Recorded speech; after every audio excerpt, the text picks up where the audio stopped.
Okay, good evening, everyone. It's Daishihan Miller, or good morning, or good afternoon, or whenever you're watching this. Might be nice if I didn't turn my camera off. How about that? That was funny. All right, so a little glitch in the system. Anyway, episode 126, and we're ready to get started here as soon as I push the right buttons. That's funny. Well, at least to me, it was funny. All right, here we go. So, the big question is this: how are self-defense and success-minded people like us, concerned citizens worried about protecting ourselves, our loved ones, and the things we care about from the monsters we know exist in the world? How do we train in a way that gives us the skills, knowledge, and understanding we need without becoming paranoid fighters or killers ourselves, and yet still allows us to be the hero protector the world needs us to be? That's the question, and this podcast will give you the answers. My name is Jeffrey Miller, and welcome to KUDEN Radio. Real training for real people in a real world. And that is my story. Well, kind of.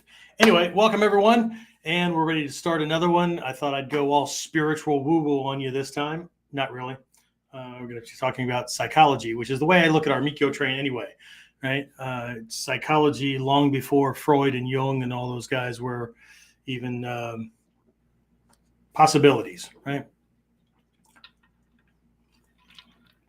So anyway, I was working with one of my mentors, and this topic came up about, and I'd actually considered naming this episode the same thing that he was talking about, right? But then I would have had to water it down to not have a YouTube or platform ding or whatever, right? But it's the F word that rhymes with screwed. You know what I'm talking about, right? Right. But he was talking about how if we're not careful, right, we can literally screw ourselves, right? And it all has to do with labeling, right? It's this natural thing, right? In our Mikkyo training, there's this, well, and actually the precursors to Mikkyo, because Mikkyo's kind of third development, just like if you're, in your martial arts training, right? You've got basics where you're working on mechanics and things like that, right? And then you get your intermediate stuff where you're working on dynamics, right? So in the basics, mechanic stuff, right? It's all about you, right? How to position your body, how to make the fist, how to deliver a kick, balance, structure, shielding, all those kind of things. Yeah, I know you can be working with a partner, but if your focus is in the wrong place, right? If you're trying to focus on moving like one of the master teachers in Japan or Hatsumi Sensei when he was still teaching and all those things, right? If that's what you're trying to do and you're not forming the same kind of foundation, the same kind of solid base that they did, well, it can look like it, but is it really it? I'm not splitting hairs, right? But anyway, so like the Shuhari model, right? Or Mikkyo and the precursor stuff works the same way, right? So the foundation, right, is about you. It's getting the basics and the kihon and the basic premises, right? These realizations that other people had and made and whatnot, and then you're not supposed to believe these things, right? Mikkyo and the precursor. I'm going to use a bad word for a lot of people, right? The Buddhist word, right? It's not a proselytizing religion, right? What that means is we don't go around going, Buddha saves, right? Now, are there denominations or groups that might? Sure, right? But it's a path, right? And it's about waking up and shaking off delusion, avoiding the illusions that other people, might try to pass around or that might be imbued in the culture and whatnot, right? But either way, right, you start off by learning certain truths, right? I'm making air quotes for those of you on Apple Podcast and Stitcher and whatnot, right? So certain truths, but these truths were discovered by other people, right? By other aspirants, students, practitioners, whatever, right? And they're things that you're supposed to rediscover, right? You're supposed to come to an understanding of them, not like in academic school, memorize them so that ego can regurgitate them and then sound like it knows, okay? So again, first level, right? You're introduced to these basics, just like in our art, in the self-defense arts, we're introduced to kamae, or if you're not in nitsu or whatnot, then you're introduced to like dachi stances, those kind of things, right? And the different elements, right? And then the next stage, right? Again, we're focusing on, martial arts wise, we're focusing on dynamics, right? Timing, distancing, angling, right? Those kind of things, right? In the spiritual realm, in either realm, right? We go from focusing on ourselves. Where does my hand go? Where do I step? What's the angle? What's the timing? Whatever, right? We go from that to focusing on him. So now my timing, distancing, angling, and all that is based on him. And I get it, right? People want to get there fast, right? They want to take the easiest route. So what they end up doing is trying to skip over things. But what ends up happening more often than not, these are my discoveries. I'm not here to preach or anything like that, right? These are just discoveries, right? This is how I came to understand this stuff.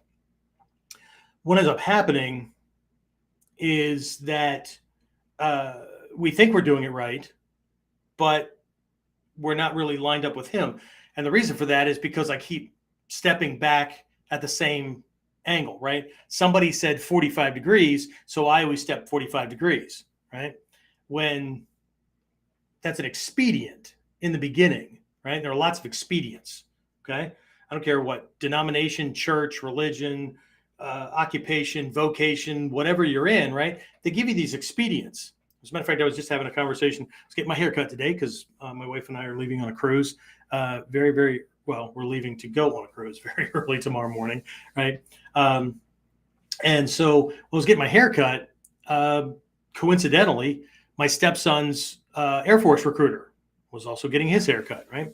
So, we just struck up this little conversation, right? And what we were just very briefly discussing was how in the military, right, you go to basic training, right? And most of basic training is designed to get you to work well as a member of a team, right? Discipline, following orders, instructions, those kind of things, right? So you can operate as a part of a unit. That doesn't mean you give up your individual thought, but it means that you're able to work as a cohesive team. Those people who can't drop the, you know what, screw that, I'm not doing that, right? That doesn't make any, they just wash you out, right? Nice try, nice talking to you, have a nice day, right? Interesting statistic for all those people that are like all against the military complex and all that kind of crap, right? Only 1% of any given nation, group of people or whatever, 1%, right, ever joins the military, right?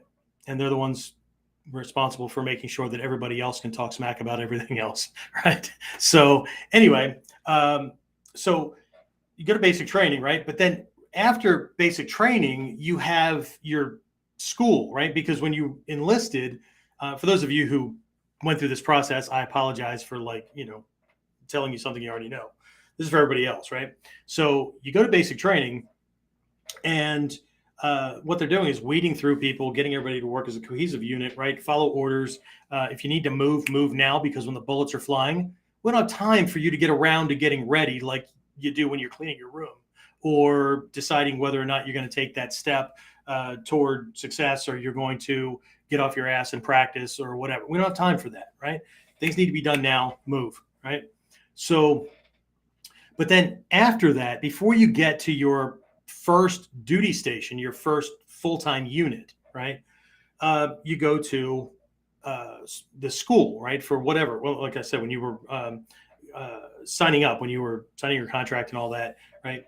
Sometimes people go, you know what, whatever you need, I'll do that, right? I just want to be a part of the military, right? But more often than not, they show you these jobs that you qualified based on an aptitude test, and then you pick something, right? So after basic training, you go to the school for that job that you chose, right?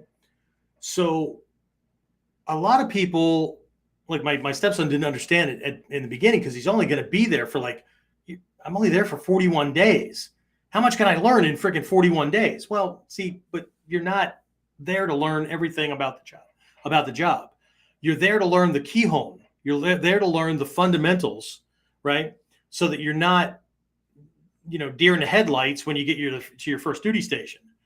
What they're doing is they're covering the basics. So when you get to your first duty station, they can train you, because it's their job to train you in the actual job that unit does within that grand scheme, right? When I was a military policeman, luckily, because what I signed up for was law enforcement duty, but I could have ended up security. I could have ended up what they call a tower rat, right? Because I was a Cold War soldier. So across Europe and all that, we had all these like nuclear like Tomahawk sites and all that kind of stuff. And so all the towers were manned by military policemen, right? Most people hear policemen and they think arresting and writing tickets and all that kind of stuff. But a lot of these guys never worked a day on the road in their lives, but they had this military occupational specialty, right? In the Air Force, it's called tech school. For me, it was called AIT, Advanced Individual Training, whatever, right? But here's this next block, right? So anyway, so there's this phasing, right? And there's a process, right? And if you skip over a part of the process or you shortcut a part of the process, it doesn't matter what ego wants.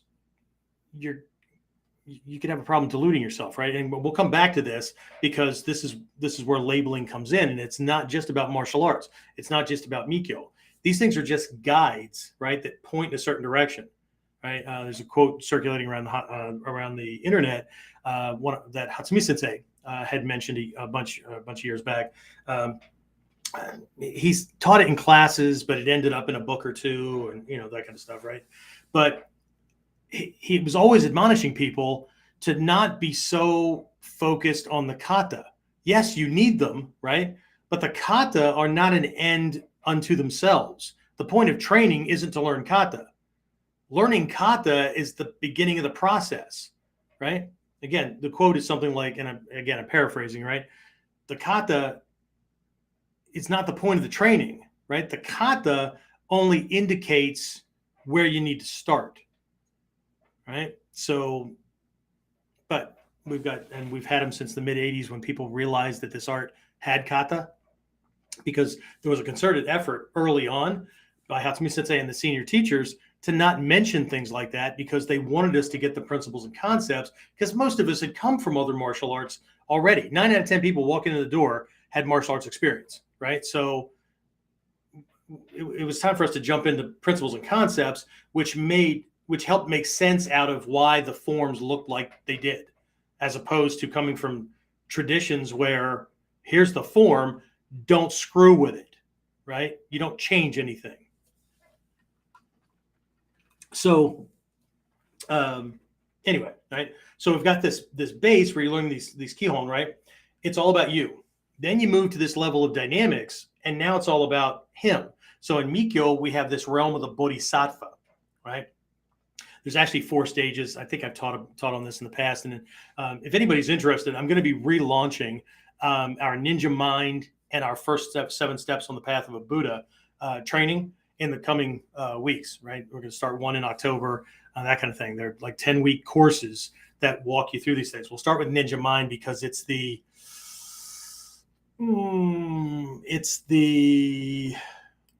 what's a good way to say this, right? It's not as foreign as the other one would be, right? So the shock value is not there as much, right? And it allows us to, borrow the martial arts as a kind of way to point at these things, right? But anyway, right? So we're going to be doing these programs. So if you're interested, in a couple of days here, we're going to have registration things up. It can only take so many. I can only take like 20 students. So, either one in or, whatever. So anyway, so in our art, right, you're focusing on the other guy, right? So all your basics, you're learning to fit in and adapt to whatever he's doing, right? So in the beginning, you started off, everything was against ski, right? This straight on attack. Didn't matter if it was a punch, a grab, a kick, whatever, right? Front stomp kicks, everything's straight line, right? Isen, one line, right? But meanwhile, back in the reality of the Western world of the 21st century, what about the guys that are throwing frickin' right crosses and uppercuts and all that kind of stuff, right? So you need to break through the model, understand what it's teaching, and then apply the lesson, not the form. You apply the lesson to these different things, right? So again, adaptation and all that, right? In the spiritual realm, this is getting more worldly, right? This is putting your ego, right? Checking it at the door, setting it off to the side, and being there 100% for the person or people you're trying to help, right? This is like being an instructor, right? On the floor, it's not about me. It's not about my training. It's not even about me learning. I might have little aha moments as I'm teaching because I'll hear myself say something, but it's not about me, right? Way too many instructors, and I'm making air quotes again for those guys on audio only, right? Way too many instructors waste their students' time practicing for themselves on the floor, right? Instead of teaching students so they can get to that level, right? And it's done for many, many different reasons. One of which is laziness, right? If I can teach and practice at the same time, I don't have to dedicate extra time for my own practice and kill two birds with one stone. Except what they end up doing is keeping their training group really, really small because they're confusing the shit out of their students, or they're holding their students to higher standards than they should be because of where they are, right? Or there's no standards, in which case people are freaking confused. They don't know where they are, what they should be working on. Every class is different, right? And there's, here's a teacher, but they're certainly not a mentor or a guide, right? So again, I know how that's going to irritate the crap out of some people, but I had to come to grips with that myself as well, right? So anyway, you have that, and then, right, you grow beyond things, and then everything, you go from like principles and concepts and all that to like all you need is a fleeting thought as a reminder, right? A lot of us, right, we've been around for a long time. A lot of you have been around for a long time. So at this point, you don't need to be educated as much as you need to be reminded about things you already know, but you either forgot, or you try not to practice, or you need to do it, but okay. So there's plenty in between YouTube and Vimeo and all that kind of crap that's out there, right? This guy's program, that guy's program. I mean, I've got one too. How many programs do we have, James? A butt ton, right? So the problem for most people these days, unless they're brand new to the art, isn't that they need more lessons. The problem is that they need help in executing the damn lessons because they're only accountable to themselves. And so they don't have an imperative reason because they don't have somebody knocking on a regular basis saying, did you get it done? Did you do that? Where are you? What'd you discover? Okay. So Mikkyo is the same way, right? So we have this Hinayana or Theravada, right? Hinayana, lesser vehicle. It implies the Theravada stuff, original primitive stuff, base, right? Here's all the what we would call Kihon, right? Here are all the fundamental truths that have been discovered, but you're going to have to do the work and explore these things so that you can rediscover them for yourselves. So you're not doing what comes easy for human beings, and that's to take the dogmatic road, right? Here's dogma. That's what people argue over. This denomination over that denomination, this belief or faith over that one or whatever. It's dogma, right? And as one of my friends has a bumper sticker on his car, right? It says, "Excuse me, I apologize. I think my karma ran over your dogma." It's just a little joke kind of thing. But anyway, right? Some are going to get it, some are not. Anyway, so, but it's work to be done, right? And then you get to a certain point where you get it for you, but is there more? Well, there is, but you have to spend your time helping other people get it. Not preaching, right? Helping them get it. So there has to be compassion and all that. Otherwise, it's just ego flaring a second time, and it'll get bigger, right? So you're helping other people. And what ends up happening, you check your ego at the door, you put yourself on hold, right?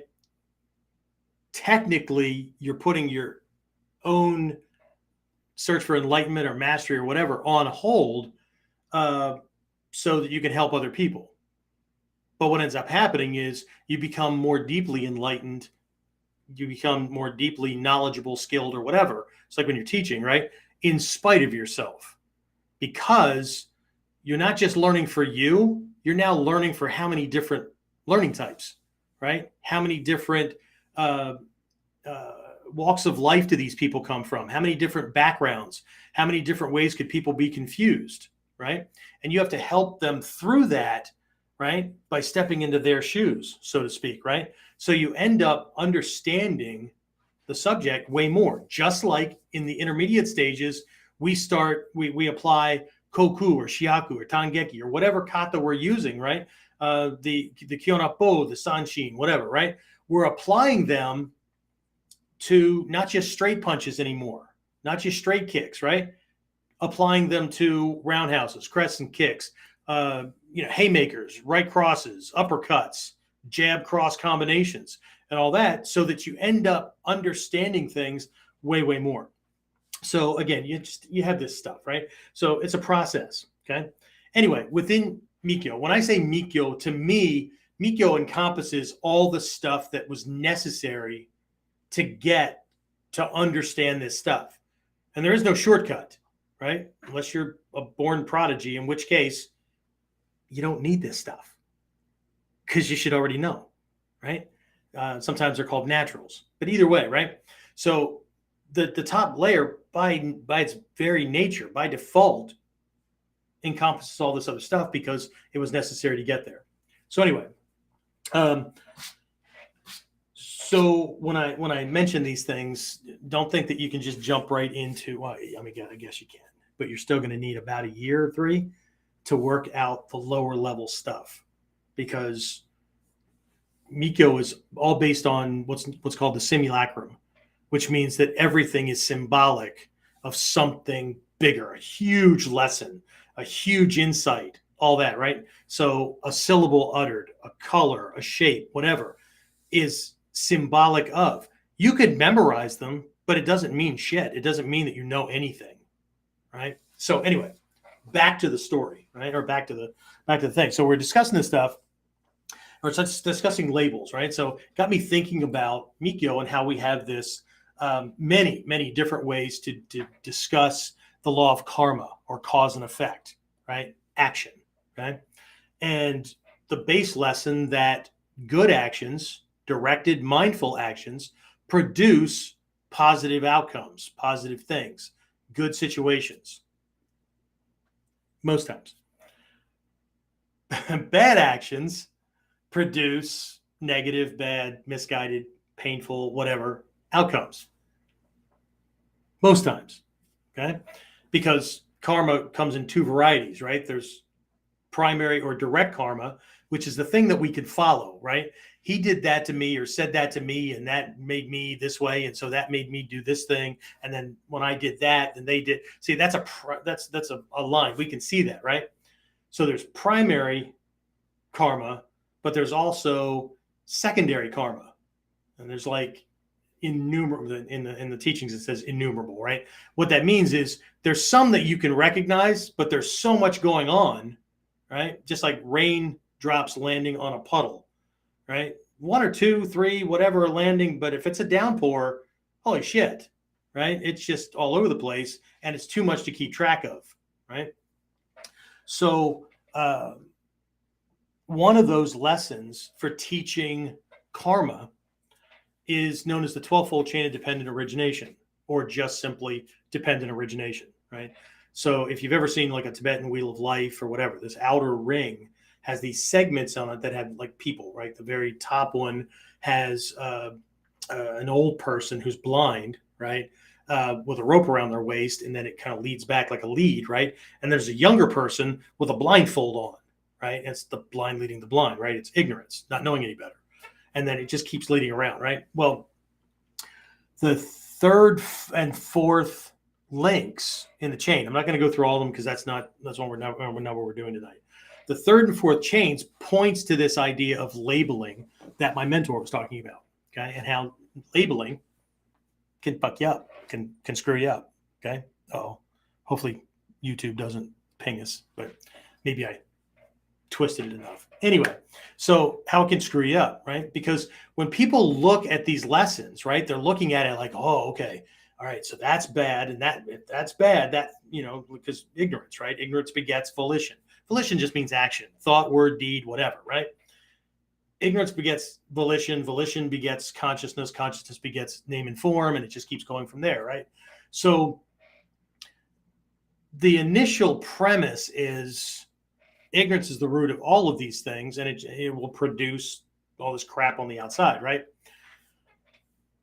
And again, based on my deep dives and looking at this and all this kind of stuff, right? Not telling you have to look at things any differently or whatever, just kind of letting you know what this led me to, okay? That these lessons can be shared in one or another way, but ultimately it's just a lesson. The point of it is to learn the point of it, not it. Because anybody can memorize these 12 things in order and then regurgitate back the basic lessons and all that. But what about when it's really happening? Okay. So anyway, so we have ignorance begets volition, action. Again, actions can be thoughts. They can be words, designs, plans, whatever, right? They can be intent. They can be whatever, right? Emotions, whatever. And then deed, right? Action, right? Whatever you're executing on, whatever, okay? So ignorance, volition begets consciousness, because the more we do things, the more we bump into things, right? Internally, I'm pointing at my head for those of you audio only, right? Or externally, right? Out in the world, right? We interact with other people. We try something. We interact with it. Doesn't matter if it's an inanimate object. Doesn't matter if it's another person. Doesn't matter if it's a group we're in. Doesn't matter, okay? Doesn't matter if we're reading a book and we're engaging with the ideas in the story or whatever, right? These things are happening. And then consciousness, right? This awareness, this bumping into and seeing things, right? Begets name and form. Right. So what ends up happening is we start naming the things, right?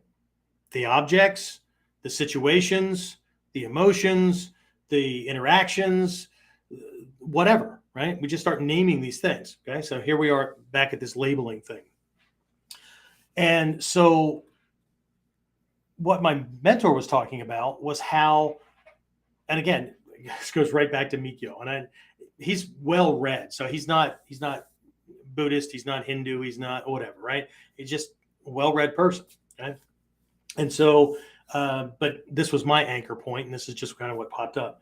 So he was talking about how most people are where they are and not where they want to be because of the way they label things, okay, including themselves. And once we apply a label, right, if we're not clear that that's an expedient, because ego's lazy, right? We slap a label on something, now we don't have to think about it anymore, right?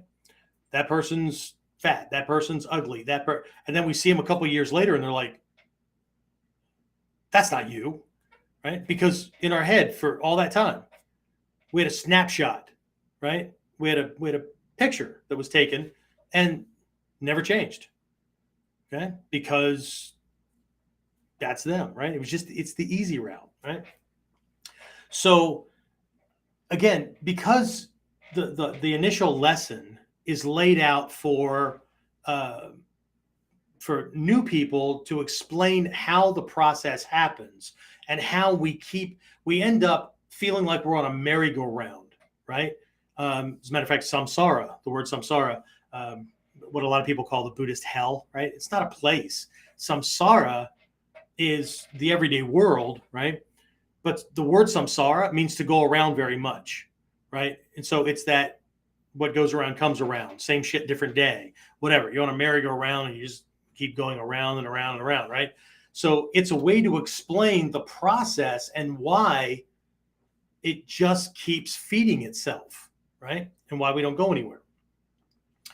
So when we're talking about consciousness begetting name and form, in the initial stages, right, even in our martial arts, right, we're given these other names, or we're given these names for kata, names for techniques or whatever. These things become like cherished. Ooh, this is cool, right? Okay. So name and form, right? So it's like everybody else's fault that I think the way I do and why I'm trapped because whatever, right? The white patriarchy, your parents or whatever, right? Everybody, the mass hypnosis, whatever, right? So I am the way I am because of all this programming I got. Okay. Not true, but it's only a part of it. Okay. Because in the early stages, you had to have reference points to not fall off the freaking chair or to fall down the steps or whatever every day of your life. Okay. To not eat the scissors and, rip open your throat or whatever, right? You needed those things, just like we need kata, just like we need the kyonapo, just like,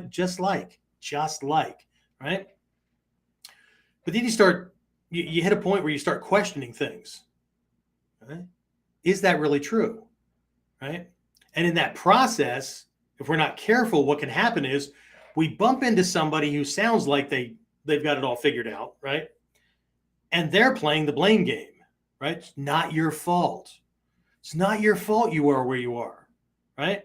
It's XYZ. It's those people over there. It's that thing over there. And, oh, look at all this atrocity that's going on in the world. And look how bad things are, right?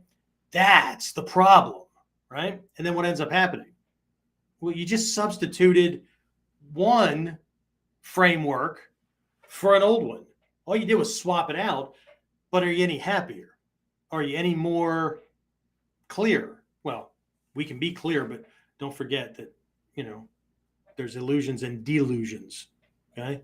One guy can blow smoke and hope, fabricate this illusion in front of you.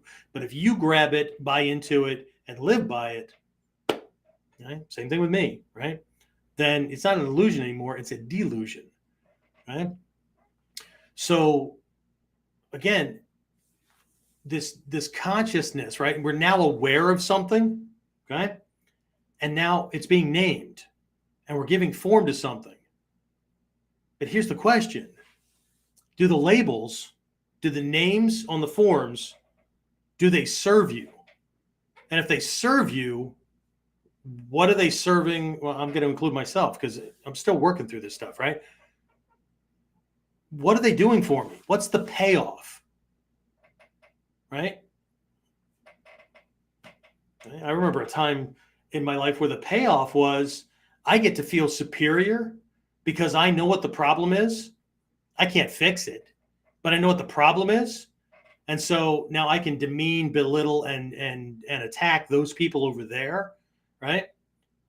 But what was really happening at the time was I was just pissing myself off more and more because not only am I clear about the problem, but I can't fix it. But you know what? In all honesty, I wasn't trying to fix it. Right? I was convincing other people, right, by guilt, shame, all kinds of things, right, that they should fix it, right? Let's guilt and shame all the rich people so they give away all their money and that'll fix all the problems. Will it? I know we can believe it, right? But there's also history and plenty of data, right, that shows that maybe it's not that simple. Anyway, and I'm not arguing with anybody. Okay. Again, this is my path. You want to argue my experience and my path? That's a tree you can bark up all day long because I won't be home. Anyway, so, but what I found was it didn't move me any closer to being the kind of person I wanted to be as successful as I wanted to be as skilled as I want to be as happy, to be as in control of myself, as confident, as powerful. Didn't move me anywhere closer. Right? I could talk it. I could tell people stories or act a certain way that convinced them that I was the grand poobah of the leftist order of the righteous sun or whatever, right? But I really wasn't.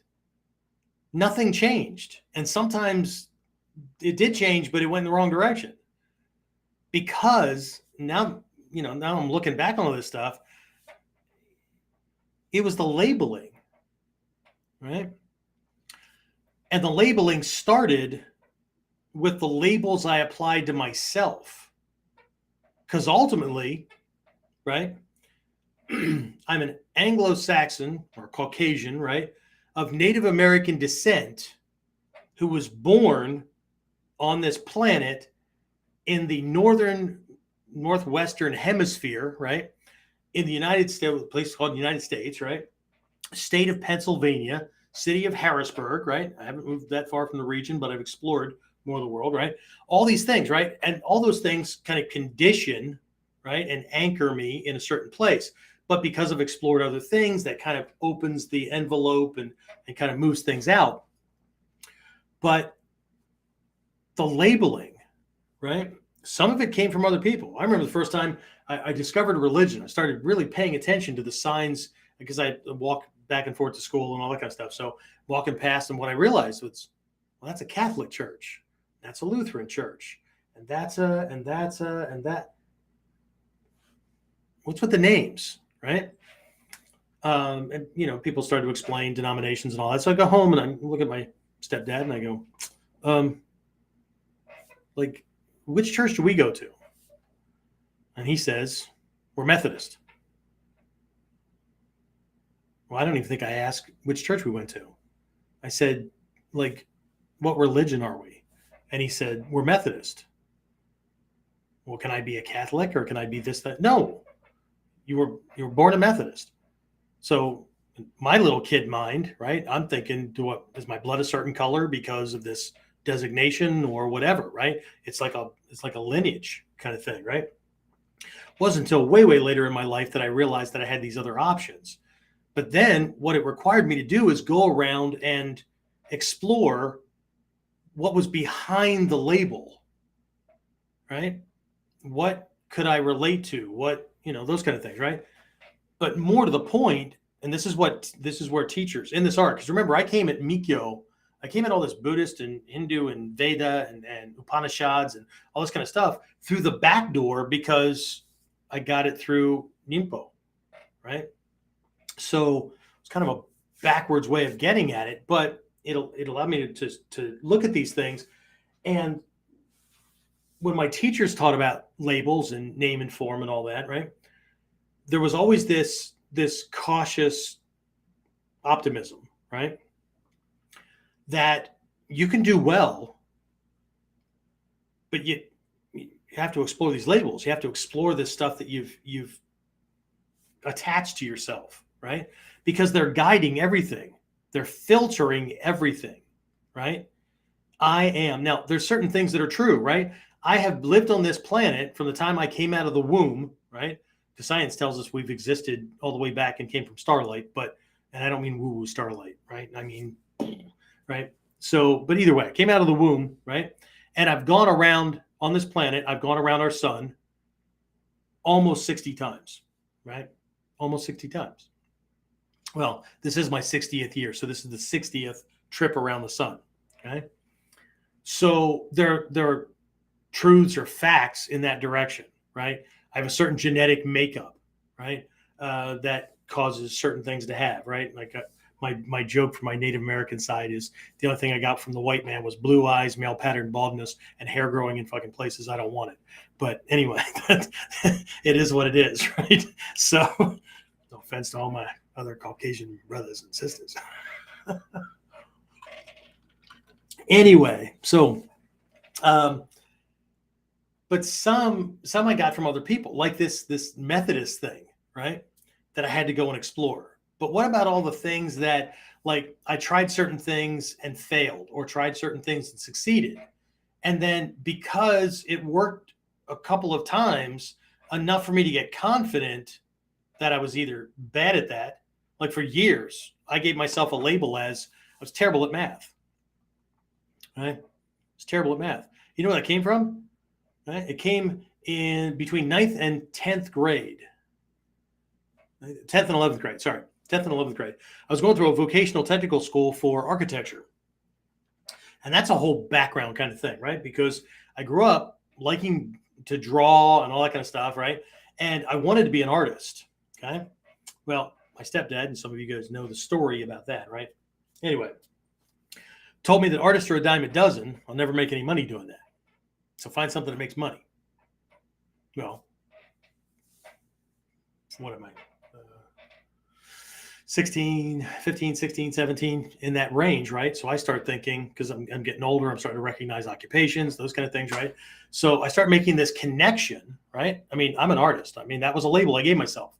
And because I gave myself that label, I bought all kinds of art books for sketching faces and parts of bodies and animals and trees and all that kind of stuff. I was just like all in, right? Because I was that thing, right? Well, guess what kind of books or guess what kind of classes and homework I shied away from? Yeah, math. But I'll get there, right? So 10th grade, right? I go to this vocational technical school because I'm going to be an architect, right? My stepdad had somebody at wherever he worked, right? They had draftsmen and all that. This guy buys me this or gifts this draftsman set to me that has a couple of compasses and mechanical pencils and all that, things for, making designs that will eventually be turned into blueprints, right? And so that lasted for a little while because I made this connection, right? Art, architecture. I could design houses, architecture. Okay, cool, right? So I go all in on this, right? I start studying like three different types of like columns and building structures. I was studying cathedrals and different columns, Byzantine and Roman arches and all kinds of things, right? And then I went to my first year in vocational technical school that was supposed to lead me toward being an architect, right? Drafting and design. I sat on my ass for 9 months, half a day each day, drawing lines and circles and having to do math equations to come up with making sure these things came together exactly right so that the engineers and the contractors and all that, when they built this thing, the damn thing didn't fall apart, right? So I had to make sure, and every time I did one, took it up to the teacher, he said, "How'd you get that line? How'd you get that arc?" Oh, if you were on audio only, you can't see the face I just made, right? It was just frustrating, right? And suddenly, like, I don't want to be an architect anymore, right? Because there's a lot of jobs between where I started and being an architect. Because I didn't have to be an architect, right? I could work for a manufacturing company designing gears, pulleys, levers, whatever, right? No, I couldn't. Because what I discovered during those 9 months was I can't sit on my ass for half a day drawing lines and circles. I certainly wasn't going to be able to do it all day long, 5 days a week or more for the rest of my damn life. Just was not doable. And in the process, I got involved in some other things and whatnot, and got interested in law enforcement. Same school had this law enforcement program. So I thought, cool, I'll just change classes. I'm in a 3-year program. I just wasted it. Well, I didn't really waste a year, right? See, the label I have on that now is I learned what I needed to learn, not in the class, but about the class, to not believe that I have to be that. Because some people start something and won't quit because that's not what you do, right? I committed to this. So therefore, no matter how terrible it is, right? And some people jump into really awesome things, but there's some not so great things, or as they get better and better, there's more things that they have to handle. And now it's got their head swimming. And instead of learning other skill sets like leadership and delegation and managing teams, so that you're not the one running around trying to do everything, right? Instead of doing those things, or at least writing things out until things get to a point, right, where you can do that, you can build teams and whatnot, right? And they just fold, right? Well, this is too aggravating. Life's not pretty anymore, right? But I'm going to get back to this labeling thing because we need to talk about why things piss people off, anyway, or why they screw themselves. Anyway, so I want to make this change, right? The drafting a design leading toward architecture, right? Program was a 3-year program. Well, I just ate up one of them. Law enforcement and security was only a 2-year program. Awesome, right? I'm not going to miss anything. This is great. Should be able to transfer. I go to get information for transferring. You can't transfer. Okay. This is long before I was a ninja, but my ninja mind, right? Because I think I've always been a problem solver. What I asked was, there's no way to make this happen. They said the only way for you to get out of that program is for you to fail your prerequisite. My prerequisite was Algebra 2 and geometry. Really? So if I fail that, how do I get this other program? Well, if you fail that, we're not just going to boot you to the curb. I mean, if you want to switch to another program after that, you can do that. So I spent the rest of my 10th grade year failing math, not bothering to learn the lessons until I got to a point where I didn't understand the lessons. Right? And then I slipped and forgot that instead of seeing this, look, it was an expedient, right? I failed the class because all my information gathering told me I could fail the class for VOTEC, but for my high school, I could go to summer school, ace the program, still graduate to the next year. See, but you failed and you did it on purpose. Yeah, it was the only way to get to point B, right? So I did all those things, but somewhere in there, I lost sight of the expedient nature of my actions and ended up, and it was also reinforced because every time I'd bump into somebody who would talk about not liking math or whatever, I go, oh man, me too.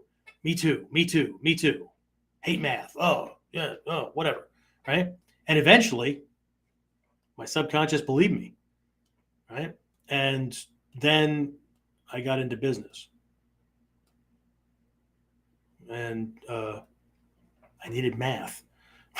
So I had to pull it out, dust it out. And the things I can do now in my head, I never, I probably thought I could do it way back before I pulled the expedient move. But either way, right? What ended up happening was the labeling, right?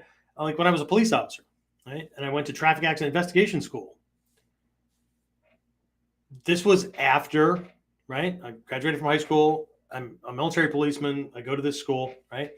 And so I was relieved that they gave us predetermined formulas for establishing speed before impact, curbs, all kinds of things, right? Because we were doing accident investigation. So I was relieved because they gave us the formula. Because by that time, I had convinced myself that I was a math moron.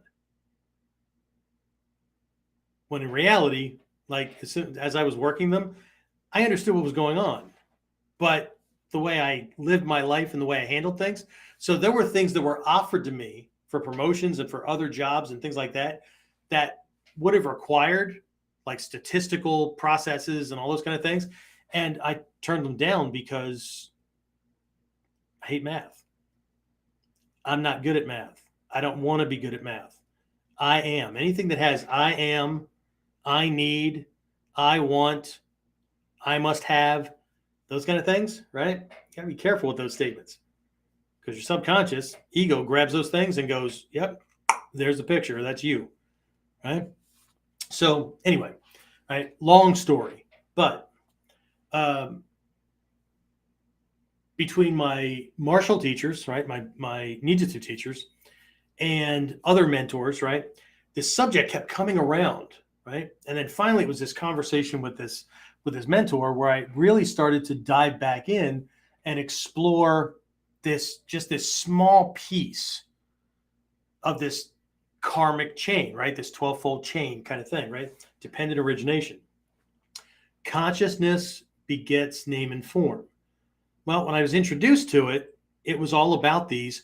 Be careful the labels you give yourself, right? Or be careful. It wasn't really about the labels you give yourself. It was about be careful how you label things, right? Because that creates karma. It creates cause and effect. It creates things. But I always took it to mean that it was inhibiting things. It was stopping me, preventing me from getting other things. So it was always the negative things, right?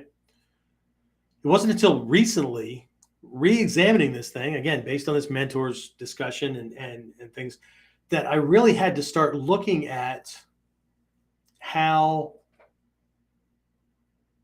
it could be used in the positive, right? How it could be used in the positive.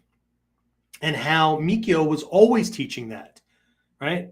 There was this disconnect in my head between bringing an aspect of my personality forward that could have a name, like discipline is jizo, or compassion, hearing the cries of others, right? And helping them, right? Feeling this drive, right? Because of compassion, right? Kanon, Avedikatishvara, right? Kanon. Genrizig in Tibetan, whatever, right? That there was a disconnect between that and this idea of labeling, right? So what if consciousness, based on the activities that I'm doing, right? Consciousness tells me that something's off, something's amiss, something could be better, or something comes into my realm, right? It leaves the realm of the unknown, comes into my realm of the known, and I realize, holy shit, I didn't even know that existed. That would really help with this stuff over here. Oh. Now, what if that consciousness, right? Because that's one of the Noble Eightfold Paths, right? Consciousness. What if that caused me to very deliberately apply labels to myself and the process and whatever, right? That was beneficial to moving me forward. I'm going to use labels. I'm going to use terms. I'm going to use vocabulary or whatever. That's not problematic for me. Okay. So that I'm motivated to move forward, right? People shun away from things like, we don't call them problems, we call them opportunities. People are like, it's a problem. Yeah, okay. But what happens when you solve it? Well, then, right, you're not suffering, you're not, okay? So again, I get to this, right? But then I start thinking about all the I ams, I needs, I have to have, I wants, all those kind of things, right? And how, like, our culture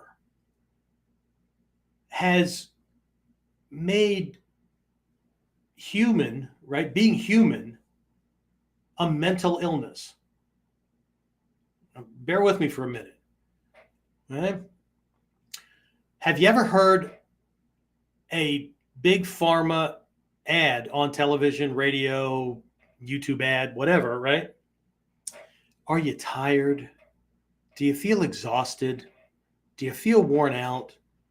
Maybe it's this disorder, and hey, buy our drug and you'll feel right as rain, right? Are you depressed? Are you sad? Or whatever, right? Sometimes, right? But in that same commercial, are they asking you why? Right?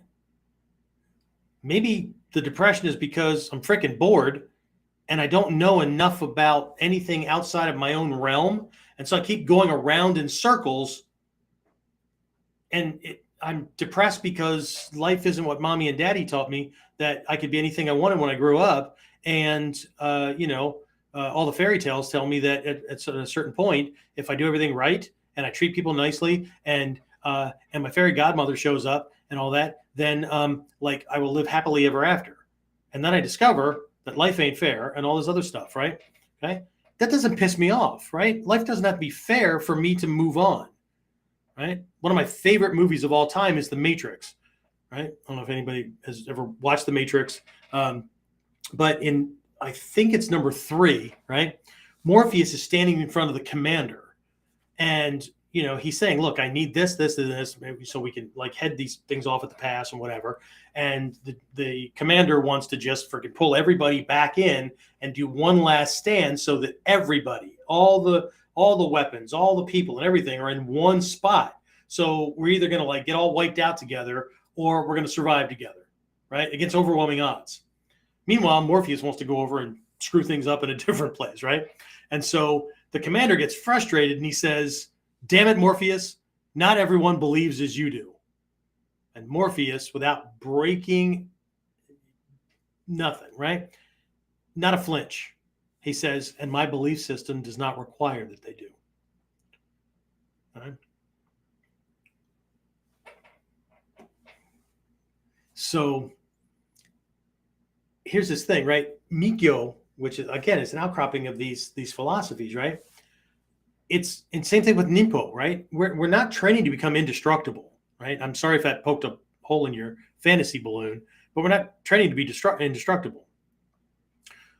It's about developing as many skills as possible so that we're able to handle as many things as possible and having a better chance than we would have without them to live another day, another chance to live happily, another chance to watch our grandkids graduate from high school, another chance to, you get the idea, right? So it's about, my Mikkyo teacher, Reverend Jikai, used to make this reference all the time. He would say, this is not about becoming superhuman. This is about becoming suprahuman, right? Do you understand the difference? Superhuman, right? Beyond, right? We had to get hit with, radiation or get stung by a, radioactive spider or whatever, right? This is about becoming suprahuman, supra, S-U-P-R-A, supra, which means we are as human gets. Right? The word that I was introduced to way back in the day was tatsujin, right? It was a term in in old Japan that was used a lot to refer to a sword master, right? But a tatsujin, right? The kanji, jin is person, right? But a tatsujin, the name alludes to someone who is a human being developed to their fullest potential, right? So that sounds all great. And again, way back in the day when I was going through this Mikkyo training and all that, right? I kept looking at the escaping the suffering, right? First double truth, right? Life is suffering. Okay. But everybody looks for the way out, right? Okay, so if I can drop misdirected desire, if I can follow the Noble Eightfold Path and all that, right? If I can eliminate the negative, if I can reduce the negative that I can't eliminate, if I can increase the positive, if I can create more positive, right? Then I can balance this stuff. What they're really hoping for is they can just eliminate the bad and have the good, right? So then we get caught up, right? Because everything's about this utopic fantasy. So then we start applying labels. I'm sad. I don't know what to do, right? And then that just lingers. I'm a sad person. I'm a depressed person. I'm a whatever, right? Well, doesn't anything make you happy? No. Really? You were just laughing 5 minutes ago. Yeah, well, didn't last very long. Well, no shit. Okay? The joke only lasted that long. If you're still laughing about a joke somebody told you 2 hours ago, either that was really one friggin' funny joke, or it lost its sting.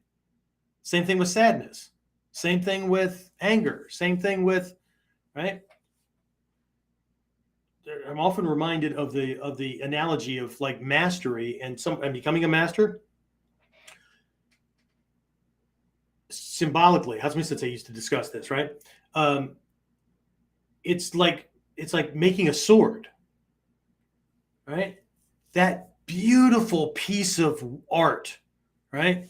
That can take a life in a split second.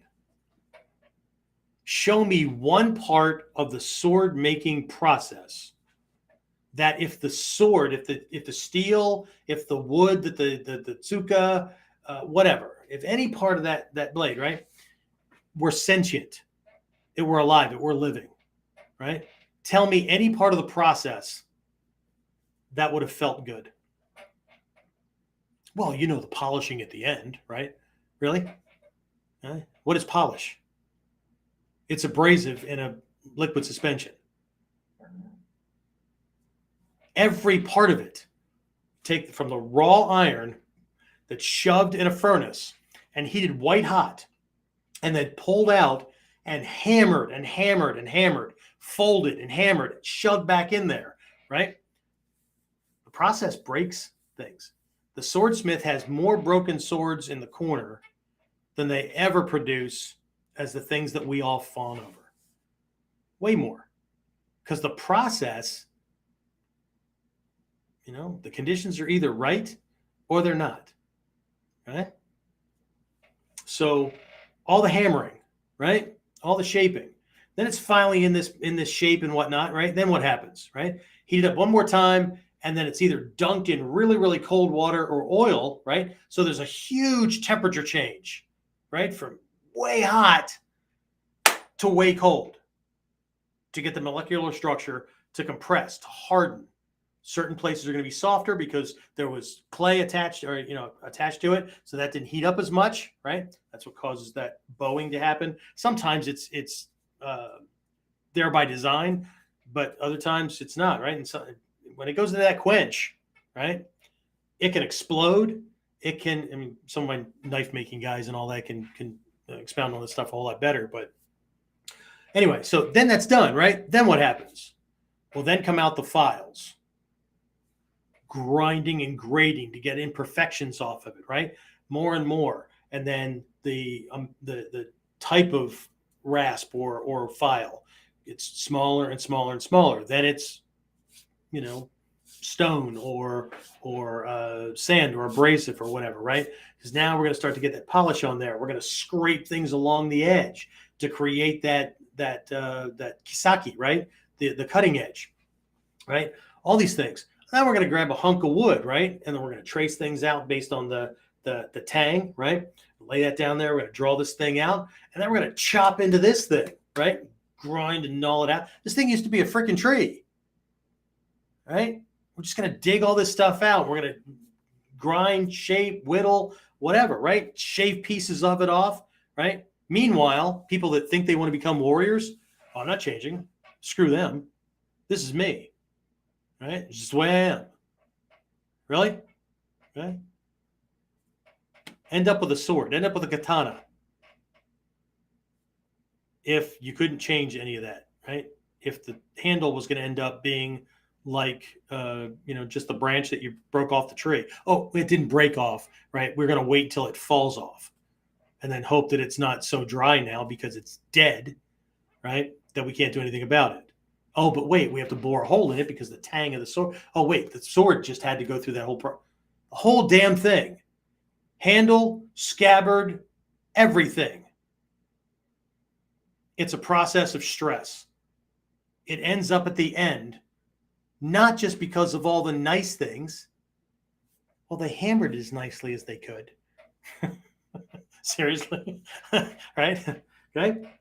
So why the hell do we think that we're going to end up being this tough badass more than just talking it, right?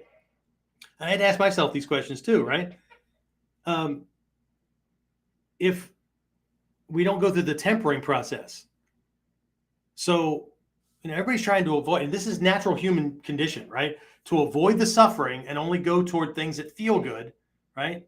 Smell good, sound good, whatever, right? And avoid all the shit, right? It's just natural, right? And one part of our life should be like that, right? We should be growing beyond our current state, right? If 10 years later, we're still working at the same, if you like what you do, have at it, right? You're successful, right?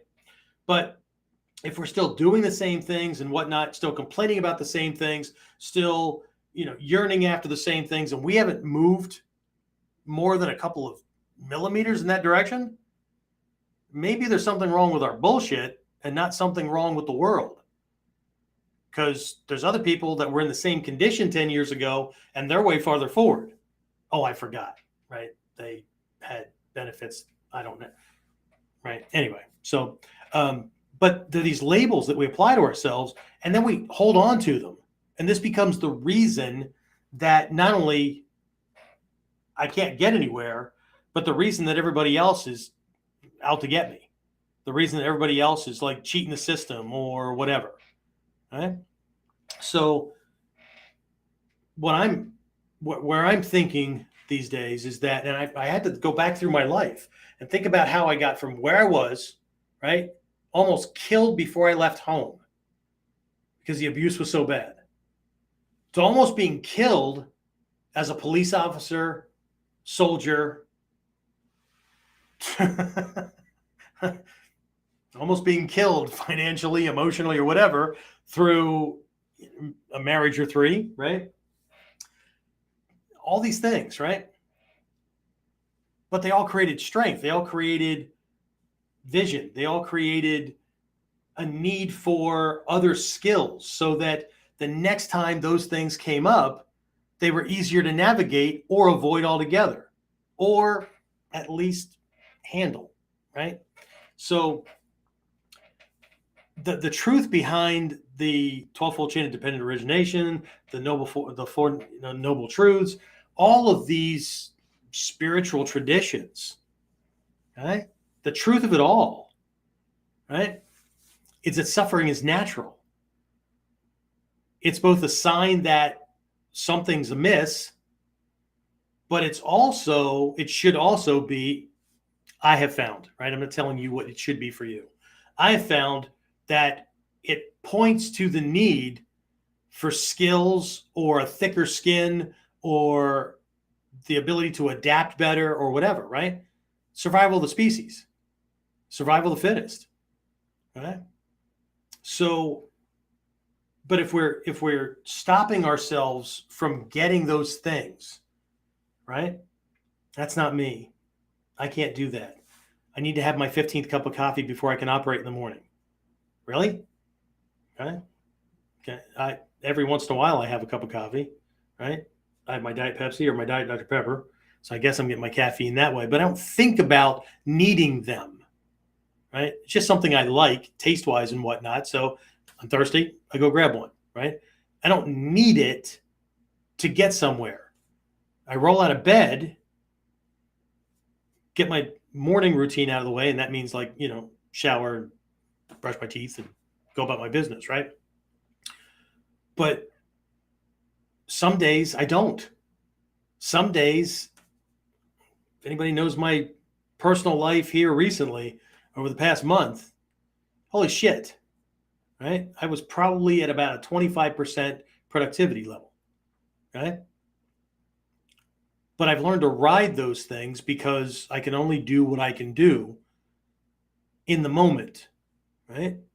And there were things that I had to handle that were family oriented. And again, I've assigned a label to myself, right? Because I have to do these things. If I could completely detach, then they wouldn't have affected me at all. But then I would also be a sociopath and I wouldn't be connected to anybody friendship wise, love wise, or whatever. You'd all be just tools.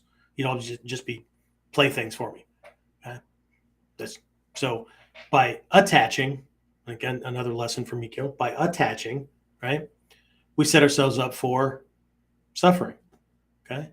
Our loved ones become ill, they become frail, they become broken, they die, whatever, right? They go through anguishing moments and that affects us because we're connected to them. Okay. It's part of the truth of the experience of life. It's part of being fucking human, right? contrary to what the big pharma people are talking about, because they're just trying, they're in business, they're making money, but that doesn't mean I don't need to be controlled by them. Oh, and before you think that by condemning them, you're not controlled by them, let me suggest that if I buy into something, which is what most people think, right? If I buy into it, then I'm being controlled by it. But if I condemn it, I'm not. But what am I doing the whole time? Well, what am I not doing? The whole time I'm bitching and moaning and preaching to other people about how big pharma or the government or whatever group or white guys or whatever, right, are doing whatever they're doing. What am I not doing? Not doing what I need to be doing to make sure that my life is okay and to whatever, right? So indirectly, I'm still being controlled. But now I'm feeding the fire, right? Because I have to be the evangelist. I have to be the activist. I have to be okay. I'm not saying to pick one way or the other. This is not about that. I'm just kind of following along with the Daishi Han Miller kind of trip, whatever, right? Okay. But what I found is that the more I can recognize that labels are tools. They're tools to help us navigate, but they're cautionary tools because they will navigate us in the direction that of the definition that we give them. Okay. It's the definition. Okay. So in Mikkyo, we talk about whenever you have an experience, whatever that experience is, right? The experience gets stored in storehouse consciousness. Okay. Most people think just memories, right? But it's not that shallow. Everything that gets stored, everything about that experience, not just what you saw, what you heard, what you said, what you did, but also what you felt about it, believed about it, and judgmentally assigned value to. Good, bad, indifferent, whatever. All that got stored. And the more that you keep storing about the same thing the same way, the harder it becomes to move in a different direction. And until we ferret those things out, root them out, and replace them with other things that serve us, as one of my teachers used to say, if we're truly creatures of habit, then isn't it in our best interest to develop habits that we want to be operating when we're on automatic pilot than just, and again, this goes back, James knows, and we've talked about this in the past. This begins with one of our programs, the Life Purpose Discovery Process. One of the first couple of paragraphs in there, it talks about this is not something you need to do, but it's about living intentionally rather than accidentally, right? And while a lot of people, we all think that we're living intentionally, right? But we're all living and making decisions based on habitual emotions, thoughts, labels, beliefs, decisions, right? I can't possibly do that because that's not me. Well, then you can't possibly get the benefits of that. What benefits? Okay. One of the exercises we did in Mikkyo coming up through was to bring up memories, right? So you bring up memories of positive things, right? And then you bring up memories of negative things, okay? So the positive things, and you bring those up, you put a white border around it, like you're looking at a movie screen, right? It's positive. This is great, right? Okay. Then you bring up the negative things, right? Put a black border around it, right? And you really look at these things, right? Why was this negative, right? These things over here, why was that positive? What did that do for me, right? Negative. Oh, well, why was that bad? What did it screw up for me? All that kind of stuff, right? That's only part one. Part two is you bring the positive things back up again, and you remove the white boundary and you put a black boundary around it. And you dive in and you look at all the negative that came out of. right? That was such a good thing, right? I got that trophy. I got that belt. And then I started practicing less and less. Or I got the trophy and then I never did it again. Or I got the trophy and I got to thinking that I'm all freaking all that in a bag of chips. And then a couple of people proved me that I was wrong. So I had to avoid those people. And I had to, right?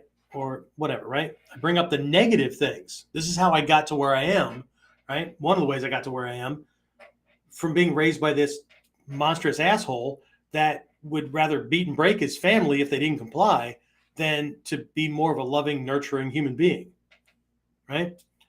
I had to bring those situations up, okay? Remove the black border and put a white border. What positive came out of that? What did I learn from that that allowed me to be more successful? Positive? Yeah. How did that screw me up? What did that prevent me from doing? Negative? What did I learn from it? Okay. What skills did I end up developing because of it? All those kind of things, right? So when we end up having our experiences, but you've been able to see the positive and negative from both sides. So they all end up with gray borders, right? Because they're all learning opportunities, right? Did I have bad moments? Yeah. Did I have bad days? Yeah, still do, right? Did I have good moments? Good day. Yeah, but I'm not defined by a temporary situation. What's his Jimmy Buffett, just musician Jimmy Buffett. I don't know if you know him or not. Margaritaville, all that stuff, right? He has this song, a permanent reminder of a temporary situation, right? Like a tattoo or a temporary feeling, right? Like a tattoo or a kid, whatever, right? You have all these things, right? So you had this temporary upside, downside, or whatever, and then you do something that ends up lasting for a long time, marriage, or you have to now raise a child or whatever, right? So you had a few moments of pleasure, and then you got this, right? But the same thing happens on the other side, right? We have a couple of negative things that happen, right? And then suddenly life sucks and I can't do anything, and people are always freaking dumping on me, and why does this shit keep happening? And it's I'm the only one in the family who holds the. No, I am the rock in my family, based on intelligence, based on worldly knowledge, based on the ability to weather storms and help people get through them because they're shitting their pants and wigging out. Okay. But at the same time, right, I also have the power of knowing when I can't help, can't fix, right? So I can be there for you in this realm, but this problem you created for yourself, I can't fix that. And you know what? I'm not going to try because there's a part of my brain that knows you screwed up. Karma's a bitch. Okay? There's another part of me, right? Compassionate, that looks at you and goes, man, I really feel your pain. Not because I've ever done the things you're doing, but man, the fear and the anger and the depression and all that kind of stuff that's got to be happening inside because you did this thing. But it's on the mandala, right? On Taizokai mandala. Enlightenment, fullness of life, and all that kind of stuff happens because we activate as many of these things as possible. But some of these things are over on the intellect side. Very cold, dispassionate, right? Just, it is what it is. But that's where clarity comes from, right? Then you got this other side that's emotive and attachment and love and, worldly things and whatever, right? But that's where experience comes from, right? So, again, it's only a suggestion, right? I think that we would all be farther along if we stop defining ourselves by our condition, which is temporary. It's fleeting. What's happening to us right now, unless we hold on to it, won't be happening to us 5 minutes from now, an hour from now, a day from now, a week from now, whatever. If it is, then It's not the world. It's not life. Life does what life does. Right? You know what? The universe is huge. Even if it's not the universe, it's a planet, whatever. It's huge. It doesn't give a shit about me. Right? But at the same time, there's energies and things like that in play. And I don't mean woo-woo. I mean like karmic actions and things like that, right? I've found that the more things I do with good intent and all that, right, the farther I go. It's kind of like that attracting bees with honey rather than vinegar, right? That kind of thing. But at the same time, bad shit still happens. Why does bad shit happen to good people? I think Wayne Dwyer wrote a book like that, right? Why do bad things happen to good people? Because it's life. And to want it to be anything other than what it is, right? We can design the life of our dreams, but if there isn't a recognition that there will be challenges along the way, there will be heartbreak along the way, there will be all these things, right? That delusion, right? On the wheel of life, the Tibetan wheel of life, there are these like 6 realms that go around, all that kind of stuff, right? And they're in different places. The heavenly realm, or the realm of the gods, is at the top. Hell realm's at the bottom. These different things, right?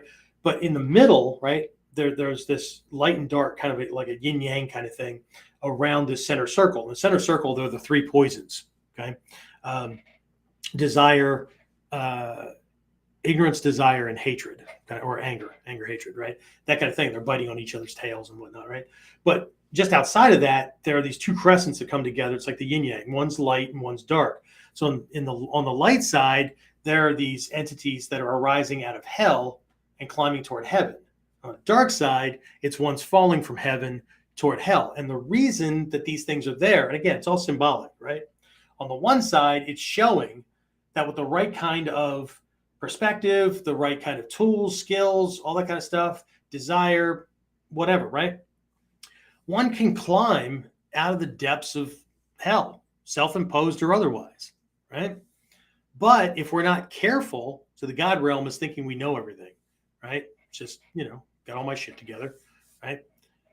But as soon as we slip, as soon as the veil of perfection is pierced, right? It's kind of like the narcissist, right? As soon as their bullshit is pierced and people can see through, right? They crash hard, right? Fall. So this ascension and dropping, right? I'm not saying that it doesn't exist, in a grand scheme or whatever. I'm just talking about from this Mikkyo symbolic kind of thing, right? There's this ascension from, and there's this dropping. There's this falling, right? Falling from grace, whatever, right? There are stories in Christianity about fallen angels and whatever, right? So, but the point is that there's things that we do, right, that determine where we are, where we're going, how fast, how slow, those kind of things, right? We won't even get started on like accelerating your timeline by retracting it to you, right? There's so many things that we could be discussing, but what I want to do is talk about what the point of this is in seeing suffering, at least neutrally, right? Where it's just a fact of life, right? Human condition. I don't mean it in a pessimistic or nihilistic way. Just mean that, if you poke me, you're going to affect nerve endings and I'm going to freaking hurt. Okay. If you poke me hard enough, something's going to break. That's going to be a whole different pain. Whatever. As I age, there's aches and pains, right? There's things that happen, right? But in the words of Clint Eastwood, right, who just turned 91, I think, right? 91, 92, something like that. They ask him, what his secret is. He says, every time I get up in the morning, every day I get up and I keep the old man out. I just keep doing what I do, right? Will he drop at some point? Of course. His body will have run its course and he'll die, right? But he doesn't have to act like that today, right? So anyway, right? But again, on a very, very base level, very neutral level, it's just a part of life, right? Right? There is no enduring happiness, right? Well, that sucks. Yeah, but you know what? There's no enduring pain either, unless we sit there rubbing the wound, right? Making it worse, reminding ourselves, I got a boo-boo, I got a boo-boo, right? That person bumped into me. It's right here, right? Okay? For those of you on audio only, I'm poking the crap out of my arm. You know what? Now my forearm hurts, right? So, but it'll go away, right? But everything changes, okay? The lesson in Mikkyo is not making a mountain out of a damn molehill, okay? Because the truth is, nothing hurts like pain. There's physical pain, right? But there's also psychological pain, psycho-emotional pain, right? Heartbreak and grief and all those kind of things that happen because of, breakups and loss of a loved one and all those kind of things, right? But then there's this other thing, right? This like egocentric need for attention, for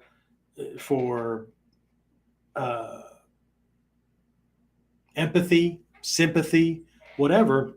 Or if I lead with that, a couple of family members that do that. If I lead with this, you feel sorry enough for me, you'll either do the hard stuff that I don't want to do, or you'll give me the stuff that I want that I don't think I can get for myself, right? That's hungry spirit realm, right? So you'll take on the hardship so I don't have to have it. But all I have to do is walk around in this state of perpetual hunger, misery, whatever, right? So, but on the other side, we can look at suffering as a gift, right? We can look at it as look, how will I know there's good in the world? How will I even be able to recognize good if evil didn't exist? How will I be able to recognize beauty if ugly didn't exist? Now, you can't talk about that because like everybody has value. I didn't say they didn't.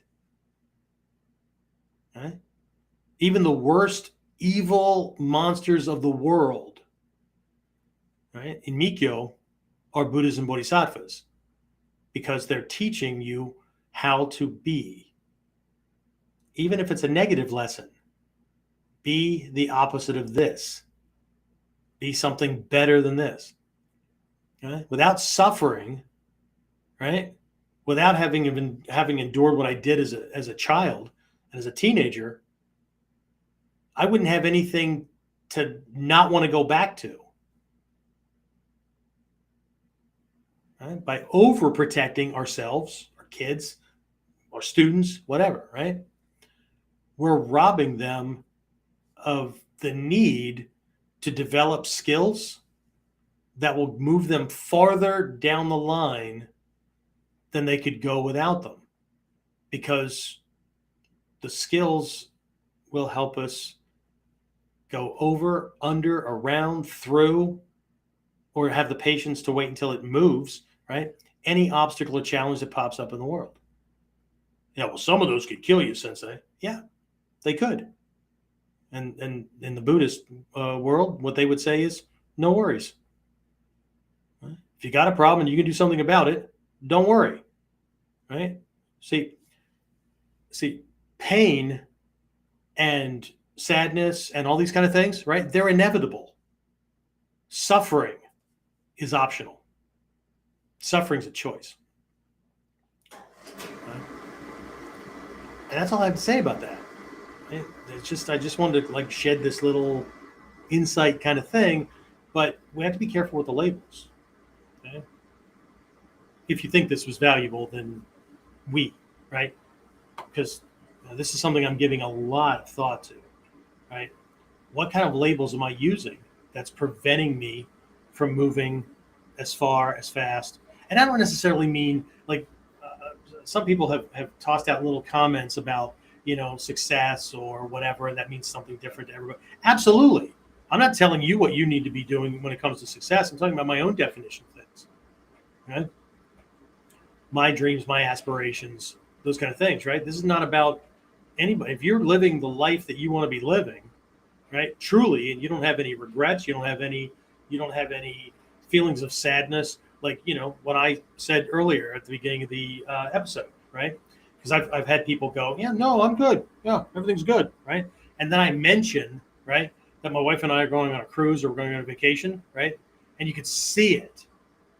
Oh, well, that's cool. Really? Where'd that come from? Right? Where'd that come from? Interesting, huh? Okay. It wasn't like, oh, that's cool. Wow. Yeah. Okay. That's on my bucket list to do, whatever, right? Or not. Oh, cool. I don't know if I can ever go on a boat. The ocean scares me. It's just too big. That's cool. Okay. That's all right. But for you to tell me in one breath, I get all my shit together and like I'm living my definition of success, and then somebody mentions something and maybe you're good at, the facade doesn't break, but inside something changes, whatever, right? See, you got to be careful, right? Because at the end of the day, right, we have to go to sleep with the consequences, right? We have to go to sleep with either the knowledge and confidence and sense of well-being that it was a life well lived, right? At the end, right? Or a day well lived or whatever, right? And I think that's, to me, right? To me, the purpose of life is, right, every night when I go to sleep, right? Even if there's agitation, even if there's shit, goddamn website's not fixed yet, right? Or whatever it is, right? I can only do what I can do, right? Is there frustration? Are these people pissing me off? Or whatever? Yeah, absolutely, right? But does that change? Like, fuck it, right? Might as well just throw whatever, right? I'm tired of dealing with James. How many freaking hosting companies have we gone through, to get here, or changing, within services within these things to alleviate problems? But at the end of the day, right? I'm at the whim of people who collect a paycheck for working a certain number of hours. Okay? And maybe you can relate to this. Maybe you've worked around or near people like this, right?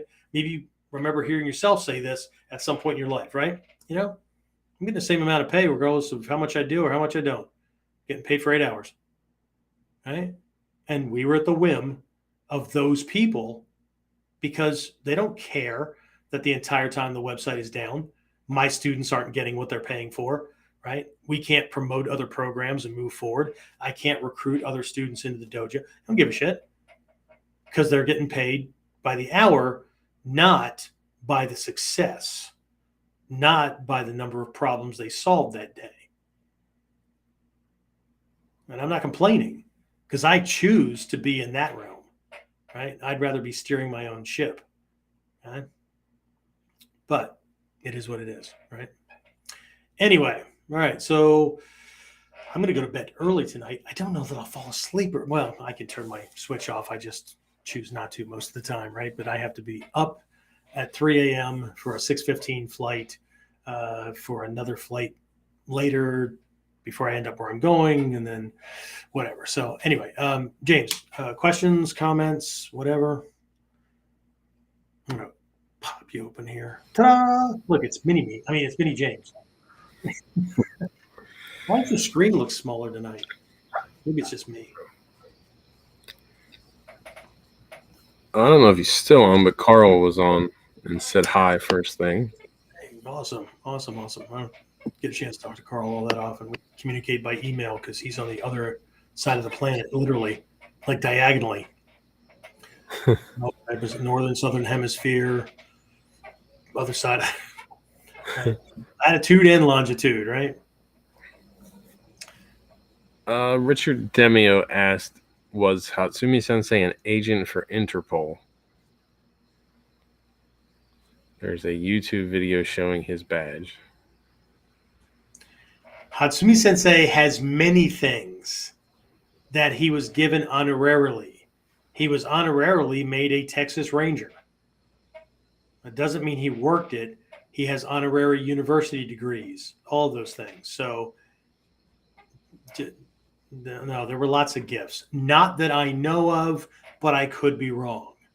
But he's never worked a day as a Texas Ranger, but he has a certification and a star and whatever came with it, right? the keys to how many cities, whatever. So not officially that I know of. He also has signed pictures from lots of strippers too, but hey, that's a whole different story. And they were actually training students.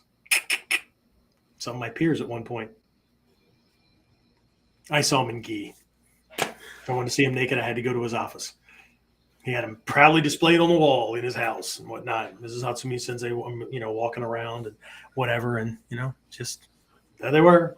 He'd come in and go, "Oh, do you know Chrissy-san? She trains. Have you trained with her?" There she is. Right? It's a promotional picture. So was he an aficionado of going to strip clubs? I don't know. He didn't take me, so I don't know for sure. I don't know. Right? I just know that he had lots of those pictures hanging up, right? So anyway, what else? Old Ways Training said creating success without clearing up our own bullcrap seems like walking in deep mud, or maybe something else with the same consistency. That's a good analogy. You just don't hear the as you're trying to pull your foot up, right? Right. Well, that's a really good analogy because so here's the thing, right? You're walking, it's like walking in the mud, right? So think about going across a bog or something like that, right? That's all muddy and whatnot, right? To get from point A to point B, now it's not going to be as fast as walking across the parking lot, right? From your car to the mall door or whatever, right? Or to the school, or it's not going to be the same, right? So since it's not the same, do you walk the same to get across the bog? No, you got to pull a leg out, sink it back in, pull the next one out. And there's certain ways that you can move your feet, right? There's this crane stepping that is one of the 7 stealth walking kind of things, I think from the Kumagakure school. But when you're walking across like things that are dry leaves and whatnot, right? Which here's another secret from the stealth realm, okay? If you don't have to go through it, don't. Go around it. Well, that'll take longer. Yeah, but you're not going to make any damn noise. Nobody will know that you're coming. Why the hell would you risk needing heavy duty skills? Well, why have them if I can't use them? Well, that's just stupid, right? I mean, anyway. So, but the walking method is going to be different to get across there. Because if you walk the same, right? I'm using my fingers for you guys on audio only, right? Walking, just if you do the same walking like car to house door, whatever, to get in your house, right? Unless you park at the edge of the bog and your bog is your front. No, just if you're doing the same walking steps, it needs to, I know at least 7 different walking methods for different stealth activities or different regular activities, right? 9 different fire building structures, 5 different fire building methods, all those kind of things. Why? Circumstances are different. It's the same essential skill set, fire building, stealth, whatever, but what are the conditions that I have to deal with in the process of doing that, right? So we have to change, right? We can't change the situation, but we can adapt ourselves and the skills we use to navigate it, to not have to deal with it for as long. Right? And are we going to walk around with the same clothes and shoes full of mud once we get to the other side and don't need to walk through the bog? Well, our legs will get stronger because everything's going to be heavy, right? All this freaking dirt hanging off of it and all that, right? No, we drop the clothes, we launder them or throw them away, replace them with new. This is how our lives work anyway. But when it comes to change, I don't get it. Well, I do get it, because if we don't make the connection, we'll never get it. Everything will be a struggle, but half the struggle, if not more, is caused by us because we won't frickin' change. We won't adapt. And it doesn't mean you change forever. It just means that for this moment, this is what I need to do. Right? But one of the labels, this is me. Right? I don't know. I can't do anything about it. This is me, right? Nah, I'm not going to do that. They're screwed up over there, right? This is just me, right? Well, then there's a reason you can't get where you're going, because the mandala, right, a 1,600-year-old tool that points out an over 2,500-year-old truth that's been proven again and again and again, shows that the people you hate the most often have the tools you need to get through shit that you're finding it impossible to get through, because they operate differently. And you have the tools that they need because you operate differently. It's kind of like the left-right political argument. The truth is they both need each other because they both counteract and rein in the opposite side so it doesn't frickin' run amok. But only walking the middle path, only from that perspective can you see that. Okay? Anyway, what else we got? He also said the birth of Jesus or Siddhartha and the death of Hitler both had a positive impact on the people of the earth.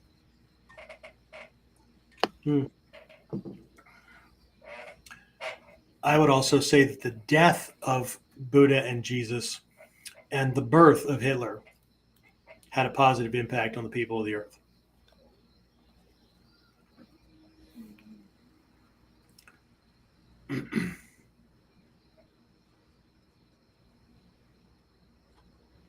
The birth of Buddha and the birth of Jesus also had a negative impact on people. I don't have to mention Hitler having a negative impact, right? But the birth of Buddha and the birth of Jesus also had a negative impact on people of the planet. Okay? How many people stop doing certain things or taking responsibility for certain things because both of those traditions allow you to pass that off or have someone else relieve you of the consequences? Just a thought. But then I'm an asshole. So truth is truth, right? You know what a Buddhist does when two people are arguing over whether a barrel is half full or half empty? Knocks the barrel over and breaks it.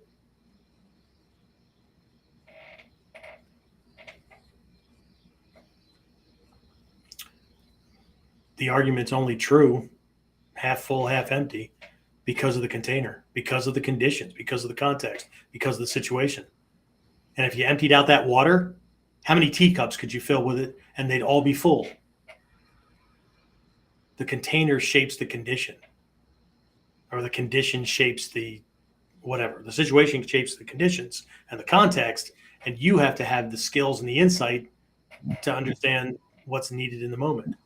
Oh, and by the way, the barrel is both empty and full at the same time, no matter how much water's in it. No matter how much liquid is there, it's still, the rest of it's filled with air.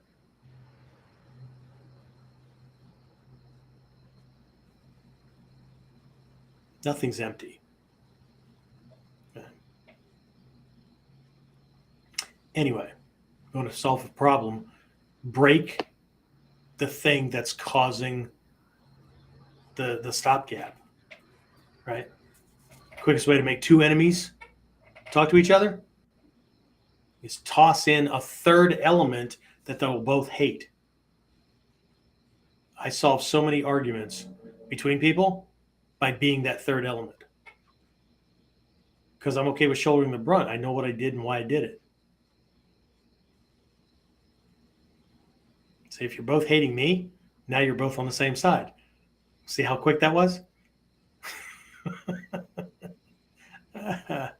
Anyway, what else? Phil Jones said safe travels. Old Ways Training said safe travels and pleasant sleep. I'll tell you the same thing I tell everybody. As long as the plane don't crash and the boat don't sink, I have control of pretty much everything else. So thanks, but I appreciate it. Right? But it's also why I teach lessons like this. In the past couple of days, I've been teaching certain lessons at the school, because if it's the last one I end up teaching you, I want it to be significant. Not that the other ones were shit. When they give you something that's going to last you for a while. Anyway, I really want to thank everybody for, following along and doing what you do. I don't know if some of you are catching up on old videos or the new ones or whatever, but like our YouTube statistics are just insane at the moment. Just the number of views and hours watched and all that stuff is just, that's pretty cool. So anyway, all right, that's it. I think that's it for me. James, you have anything to toss out there? Oh, while I'm gone, for those of you who typically sign up for the Friday virtual call or virtual dojo lesson, there will still be one. It's just one of the other shidoshi at the dojo will be teaching, but it'll all be set up. What we'll have to do is for anybody that wants it, we'll have to get just a direct PayPal link out, because there won't be the normal kind of things. The Friday class this week will not springboard off of a Whiteboard Wednesday. James is going to be cycling through some of the other things that we have, right? Whiteboard Wednesdays, or like for the guys that are my inner circle guys, Tuesday coaching calls, Friday coaching calls, or for groups and whatnot. Tuesday group will probably end up getting like a Friday group lesson that you didn't get. Friday group, get a Tuesday group, that kind of thing, right? Platinum guys, right? He'll find something. He'll find something, or Platinum Plus, find something to throw at you guys. But they're going to keep managing things the whole time. And then we do have, we're putting the finishing touches on a kind of a step down program from the Platinum program, which is for people that want rank and that want like all this stuff like regularly, not just the free stuff I put out, but the coaching calls, and we dive into weapons, we do all kinds of stuff, right? It's the class kind of things, right? So we've been doing these Friday virtual things, which is just running a camera during our master's class at the academy. But we also have another one of those on Tuesday. So there's the Tuesday class. We're throwing a bunch of other programs in as bonuses, and a coaching call once a month. You can jump on with my other inner circle people, that kind of stuff. We should be rolling that out here at the end of the month, no later than the first week of October. So anybody wants to get on that, you'll see that. Also, don't forget, I'm going to be relaunching the Ninja Mind program, which is a 10-week program. Comes with workbooks and all that kind of stuff. We're going to be working through these different mind science things, right? Perspectives, ways to, as now this is hopefully YouTube doesn't catch us on this, but I'm just quoting from a title of a book, right? We're going to unfuck ourselves, right? By getting our heads straight and really understanding how things work. So that, and for anybody who wants to continue after that, we've got this first 7 steps on the path of Buddha, awakened one, not anything else, right? Awakened one. That is a prerequisite technique, program for moving into Mikkyo training proper. So if you're interested in any of those things, first thing that should happen is you should send an email in to warriorc@warriorconceptsonline.com, warrior-concepts-online.com. So James or I see it. So we can put you on a waiting list. And that way, when we're ready to go, we've got dates and all that kind of stuff, you'll be the first to know, because those programs tend to fill up pretty quickly. And I'm putting a limit of 20 people for the Ninja Mind program, because I want to be able to give one-on-one. And we're going to be including like email coaching, Q&A calls and things like that.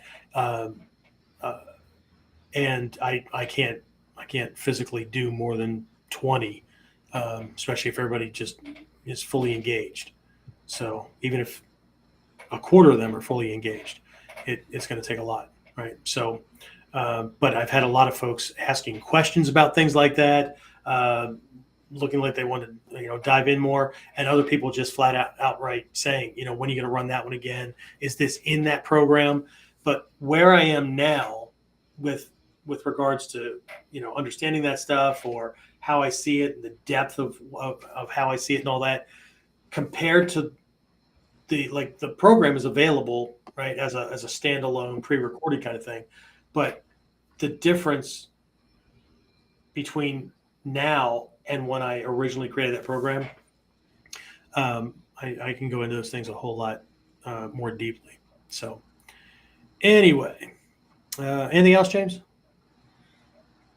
No. All right. Well, everybody else, safe travels and safe and good sleep for you too.